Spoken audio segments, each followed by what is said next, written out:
Έκοψαν οι παίκτες, νέο πλάγιο το αρτάκι, με μια πολύ δυνατά μέσα στη μεγάλη περιοχή. Προσπαθεί να γυρίσει και δίνει πέναντι το γη τους.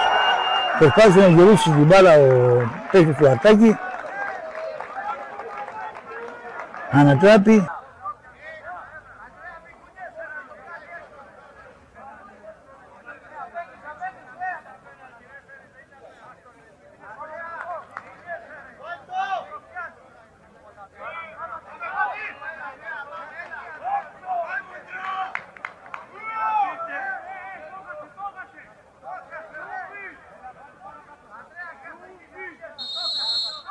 Σφυράει ο διαιτητής, εκτελεί την μπάλα στα δίχτυα.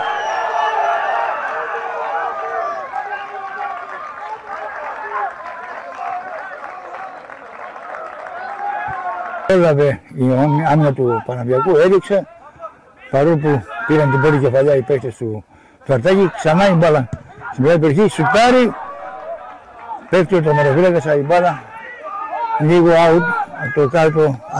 Προσπαθούν οι παίκτες του Αρτάκη, μια μαλλιά στην απέναντι πλευρά, μόνος ο παίκτης του Αρτάκη.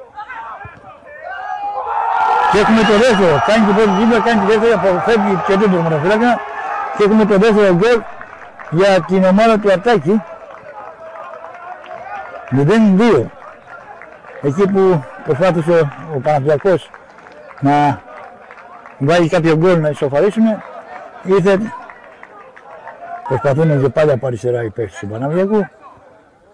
Προσπαθεί να μπει μέσα, μια σέντρα αριστερά, κεφαλιά.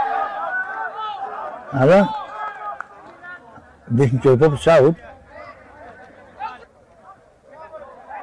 Μπαίνει στη μεγάλη περιοχή, δείχνει πάσα, δεν μπόρεσε ο παίκτης. Και ο επερχόμενος παίκτης του Παναθηναϊκού, πάρα πολύ κακό σουτ. Δεξιά παλιά.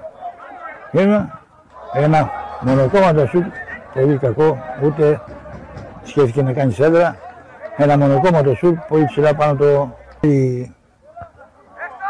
Στη μεγάλη περιοχή, η μπάλα δεν τους έκανε τα χατήρια. Τέλος του αγώνα, σφυρίζει ο διαιτητής.